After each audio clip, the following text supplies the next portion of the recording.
Alright, this is a test run. We're going to see the voice sounds this loud. We're going to see what I look like.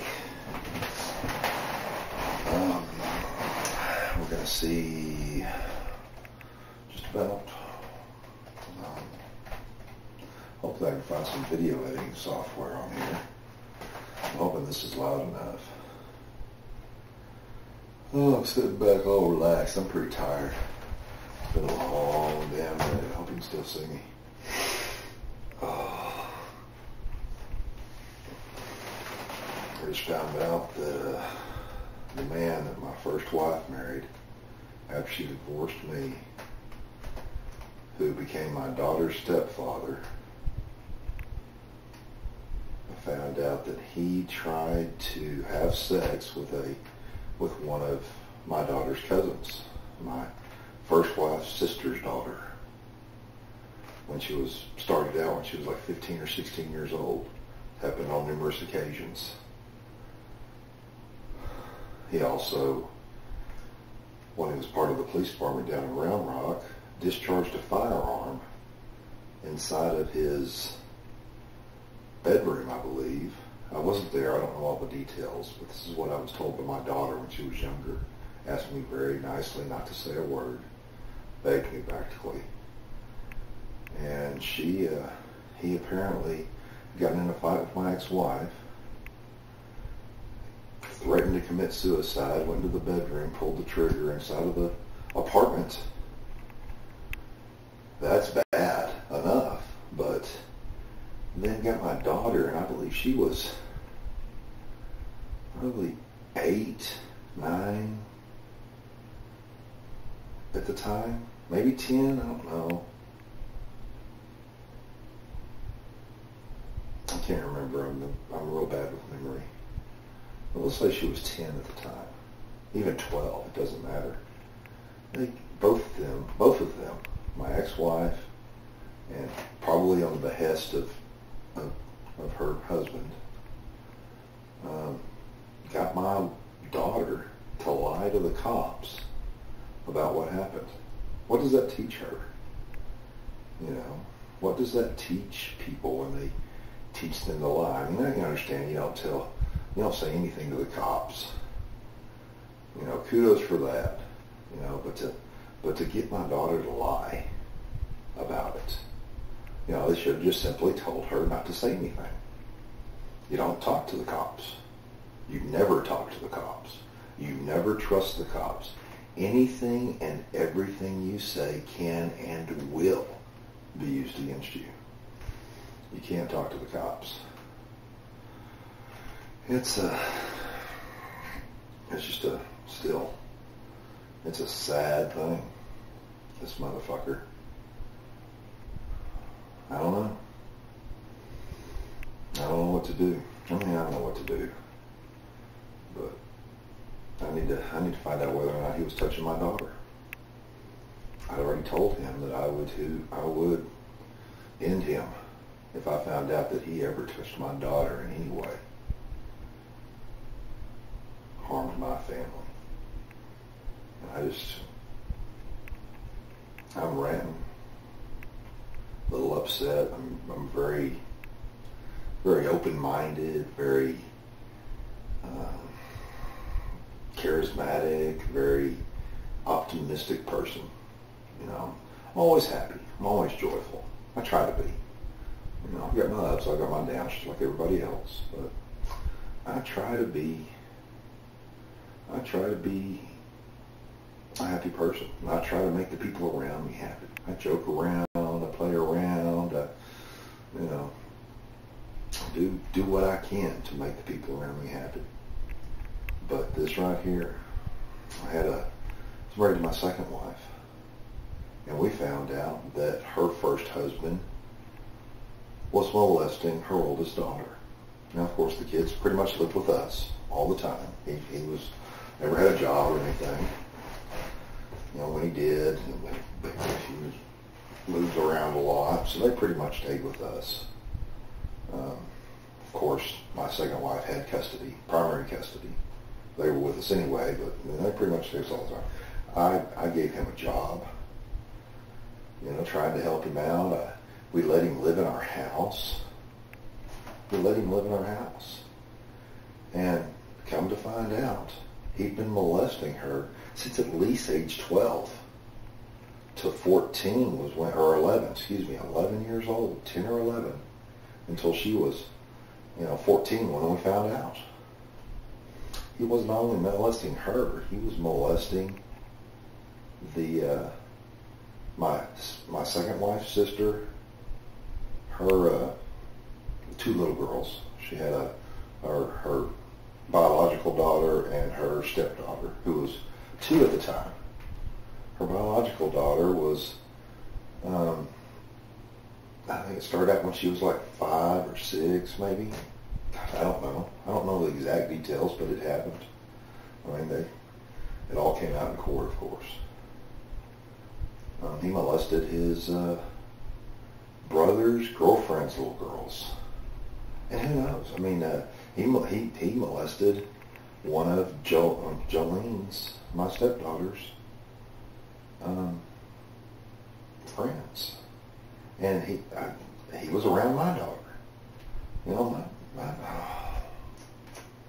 My daughter says he didn't. But, my daughter has been known to lie to me. It's a sad thing. She's hating me right now because I don't know, but it's just a sad thing. I just don't understand why people touch little kids. Now, my second wife's first husband, he got 80 years in Parker County.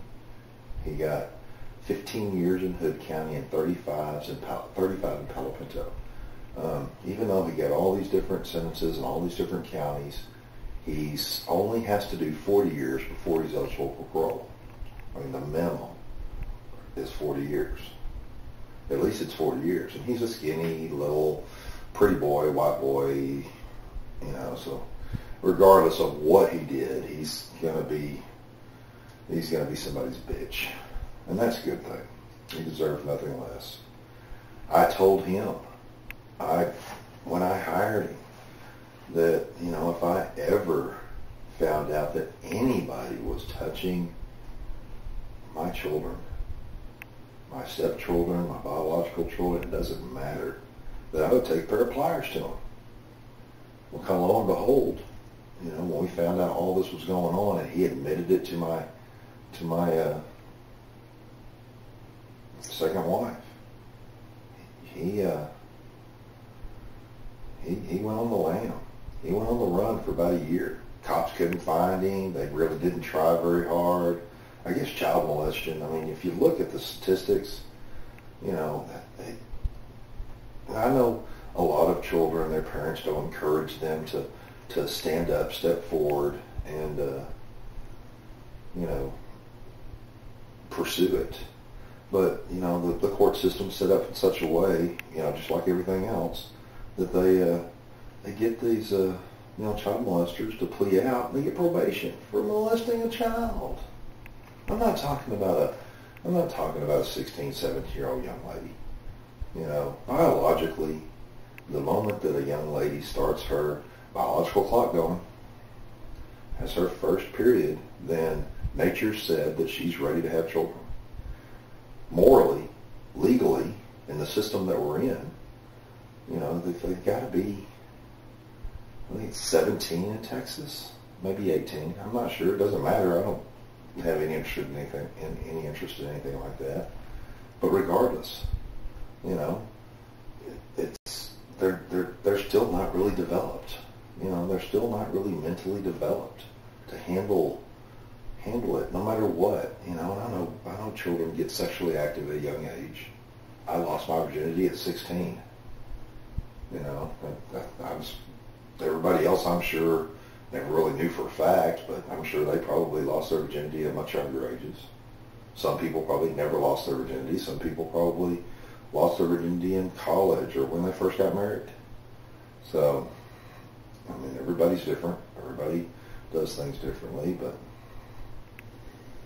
I just can't believe that you would betray the trust that a person would betray the trust of someone they love, someone they care for, and bend it and twist it in such a way that all they can get is all they want is a sexual gratification from that relationship with a child. That's sick. Well, he was on the lam. My second wife's first husband was on the lam for, what was it, about a year. And finally we went to the sheriff's department, and they said they just couldn't find him. And there was also a DPS investigator on the case, and he was having a hard, difficult time. And I told my second wife that I'm leaving, and I'm not coming back till I find him. And I did just that. And lo and behold, that night that I left, drove from our house to Dallas, went to his uncle or brother, I think it was his uncle's house. It's been a while. Went to his uncle's house, knocked on the door. I was going to go to his uncle's house, I was going to go to his mother's house, I was going to go to his brother's house. I was going to go everywhere I could, and I was going to find him. And I was going to have some real hard, deep discussions with those people, because they were hiding, they were harboring. They didn't want to believe, or maybe they did believe. Maybe they just, I don't know. You know, people are screwed up. I don't want to keep jumping off subject, but, you know, I found him. I knocked on the door. He walked to the door. He looked through the window, and now you can't see me. Sorry, guys. I'm going to change the lighting source. All right. And lo and behold, he was behind the door. I looked at him. I kicked the door in. He ran through the house. I ran around the house. I saw him go out the back door. I ran around the house, jumped over the fence, a little short cyclone fence. And when I got through the backyard, and he was up on the privacy fence, I think it was a 6-foot-high privacy fence. He was up on top of it. Before I get to him, he jumped down the other side and ran. And there was like a back alley back there, and hid somewhere, I'm sure. He was scared of me. He knew I was going to hurt that boy. And he knew I was going to hurt him, and I was going to hurt him. I was going to hurt him bad for a long time before he ever got the satisfaction of that final release of death. But, sick son of a bitch. I know I need to probably focus on looking at the camera. I need to be more articulate. I need to probably write something down. If I want it to be real catchy, it's going to have to be, you know, probably like you see in a lot of these shows that you watch on YouTube, these little short videos. But back to my first wife's husband. He was a cop. He discharged a firearm and coaxed a child to lie, at least attempted to molest a 16-year-old that was his wife's sister's daughter. She might have been 15. She can't remember. You know, it was a long time ago. Probably traumatic. She burned it out of her system. You know, decided she didn't want to think about it. And I don't know. It's an odd thing. But once I see this video, I'm gonna see exactly where I'm placed in the video, see how much of me you see, how much of everything else, and I'll adjust. I notice y'all probably see this guitar over here. You know, I can't play a lickin' tune, but I can play like the drums. I don't play very good. I can strum the chords. Well, I can strum the strings. Chords I don't know. Would have loved to have learned this when I was younger. I've still got the rest of my life to do so, but, you know, maybe I'll have time. Maybe I can sit down and learn something new. But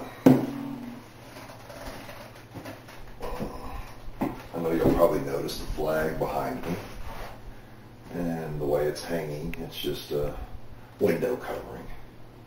You know, I'm a proud American. Believe in the Constitution. I mean the actual Constitution, not this raped Constitution that they say we have nowadays, with all the erroneous laws that are just fraught with so much crap. You know, you have the right to bear arms. The right to bear arms shall not be infringed, the Second Amendment. Well, that to me says, well, it shall not be infringed. Every citizen of the United States has the right to bear arms. It means you can't tell them when to bear them, where to bear them, what kind to bear, or how they shoot, or what they shoot. You know, whether they shoot 1,000 rounds a minute, or they shoot a 50 caliber sniper rifle rounds, you know, or grenades. No matter what, the right to bear arms shall not be infringed. And yet they keep trying to pass these stupid laws. No, the First Amendment, you know, that guarantees freedom of religion and freedom of speech.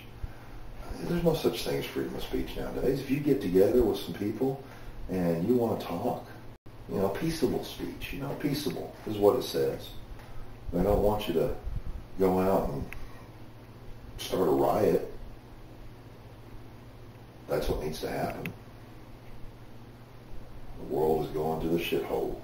It's going to hell in a handbasket. I don't know.